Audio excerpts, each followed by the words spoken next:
बिस्मिल्लाहिर्रहमानिर्रहीम। Programme face to face के साथ मैं हूं आपका मेज़बान आसिम अमीन और हमारे साथ स्टूडियो में मौजूद हैं तज्ज़ियाकार सीनियर सहाफ़ी गज़नफ़र अवान साहब। आज हम अवान साहब से जानेंगे कि अवान साहब महकमा एक्साइज़ को 42 करोड़ रुपये का पिछले 4 माह में खसारा और तमाम तर अफसरान बाला करोड़ों रुपए की मंथलियाँ जाती हैं, मुख्तलिफ जो टेंडर उन्होंने दिए हुए हैं प्राइवेट लोगों को। सर वो ऐसे हुआ है कि जी देखें, जब महंगाई का थोड़ा सा इशू बढ़ा और डॉलर महंगा हुआ तो जितनी भी मल्टीनेशनल कंपनियां हैं या हमारी नेशनल कंपनियां जो गाड़ियां बनाती हैं, टोयोटा वाले हैं, सुजुकी वाले हैं या जितने भी इन्होंने 5 से 10 लाख तक कीमत खुद ही बढ़ाई जी। उसका कोई इनके पास टैरिफ नहीं है, कोई जवाब नहीं है, सिर्फ एक के जी महंगाई कि जी डॉलर महंगा हो गया। डॉलर सिर्फ एक ही बेस होती है जी, डॉलर महंगा हो गया, डॉलर महंगा। अब मुझे ये बताएं कि पाकिस्तान में कितने लोग डॉलर इस्तेमाल करते हैं? सही। कितने लोग बाहर से पाकिस्तान में डॉलर भेजते हैं? ज़्यादा से ज़्यादा 20% लोग हैं या इससे कम ही होंगे, ज़्यादा नहीं है। अब 80% जो लोग हैं उन्होंने तो मेरे ख्याल डॉलर की कभी शक्ल ही नहीं देखी। इम्पोर्ट एक्सपोर्ट का वो बहाना देते हैं ना जी कि हमने तजारत करनी है तब भी डॉलरों में करनी है, तो ये सारी चीज़ों अच्छा देखें, लेकिन दूसरी तरफ आप देखें कि उन्होंने खुद साख्ता जो महंगाई की है उसका असर आम लोगों तक है। सही। 5 लाख की 6 लाख की मेहरान थी, अब वो 11 लाख की है। ठीक है जी। इस तरह बाकी जो 600 मतलब 650 सीसी या 900 सीसी गाड़ी है वो 12 लाख की थी, वो अब 17 लाख पे है। सही। कोई उसकी रसीद नहीं है, कोई उसका जवाब नहीं है, कोई उसका मतलब रेट लिस्ट नहीं है। हुकूमत पाकिस्तान की क्या नाअहली नहीं है? सर नाअहली देखो, हुकूमत की अपनी जगह पे नाअहली, इसमें कोई बात नहीं है, लेकिन ज़्यादा ये नाअहली इदारों की है। सही।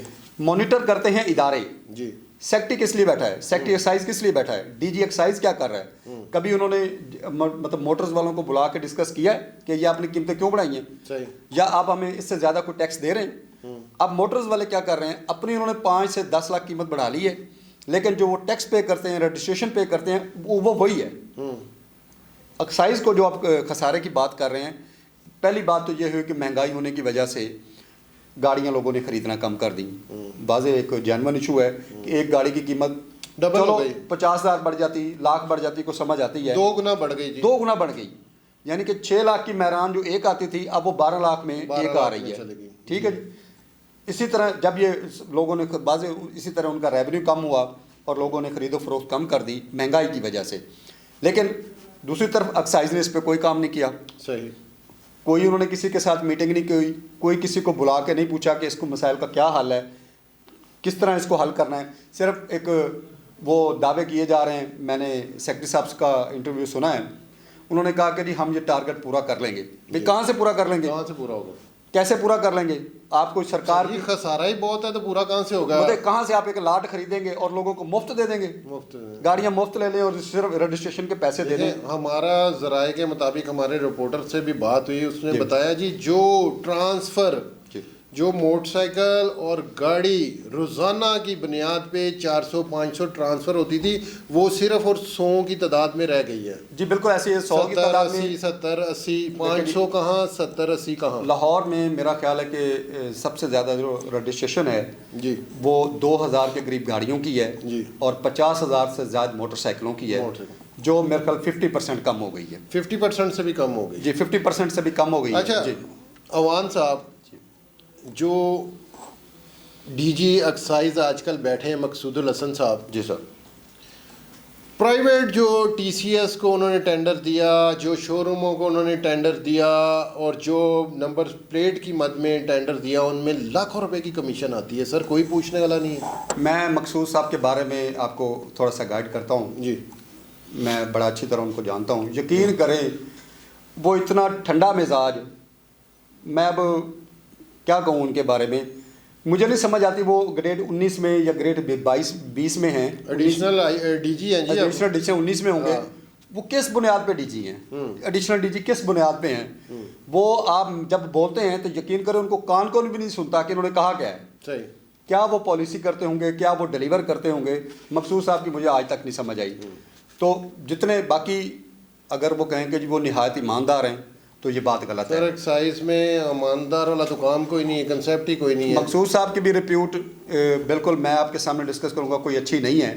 एक्साइज में उनके भी बहुत सारे मामलात हैं वो भी पार्टियों के साथ काम करते हैं, प्राइवेट लोगों के साथ काम करते हैं, वो ईटीओ भी रहे हैं। क्या सेक्रेटरी एक्साइज को सर ये सारी चीज़ें नज़र क्यों नहीं आ रही? देखें जी, हुकूमत जो है, पहले हुकूमत कहा जाता था सेक्रेटरी को, ब्यूरोक्रेट्स को, कि ये असल हुकूमत है।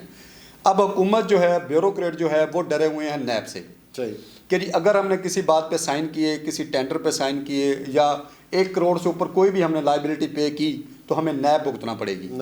इसलिए वो सारे काम बाला बाला करते हैं। अब कोई साइन ना करो, सिर्फ जस्ट ज़बानी कलामी। और मतलब अब गवर्नमेंट जो है वो अपने काम इंस्टॉलमेंट पे करना शुरू हो गई है। एक प्रोजेक्ट है वो 1 करोड़ रुपए का है, 2 करोड़ का है, तो उसको वो 20-20 लाख का करके 5 ठेकेदारों को तकसीम कर रहे हैं कि जी ये आपने काम करना है। और उसका सारा जो नुकसान है, बाजे गंजी खाएगी की, नहाएगी की। अब हर इदारे में मैं आपको बताता हूँ तकरीबन 26% कमीशन जाती है। आप गवर्नमेंट का कोई भी टेंडर ले लें, कोई भी काम ले लें, उसमें से 26% कमीशन होती है।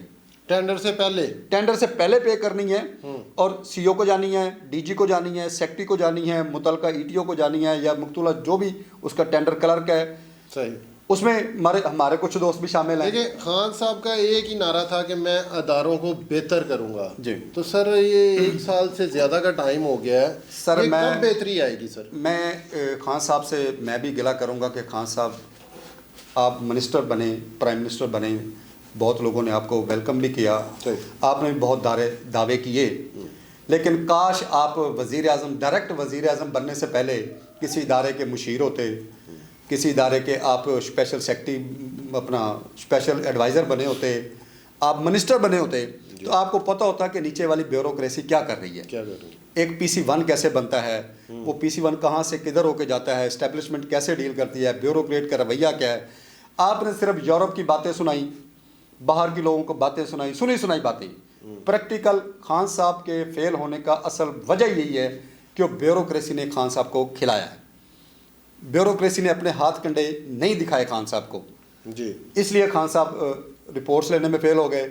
आए दिन मुआशी पॉलिसी आप देख लें, वो बुला के बैठे हैं हर टीम, क्या हो रहा है, वजीर बदल रहे हैं, ब्यूरोक्रेट बदल रहे हैं। अदारे पंजाब में तो सर बिल्कुल ही बर्बाद हो गए। चीफ सेक्रेटरी चौथी दफ़ा बदल गया है, अपना IG पंजाब साहब को बदल दिया है, सिर्फ इस वजह से कि इनको समझ ही नहीं आ रही कि हो क्या रहा है। जी नाज़रीन, सुना आपने हमारे तज्ज़ियाकार गज़नफ़र अवान साहब की गुफ्तगू। उनका कहना था कि हुकूमत को समझ ही नहीं आ रही कि उन्होंने करना क्या है। कल एक नए प्रोग्राम के साथ आपकी खिदमत में हाजिर होंगे। अपने मेज़बान को इजाज़त दीजिए। अल्लाह निगहबान।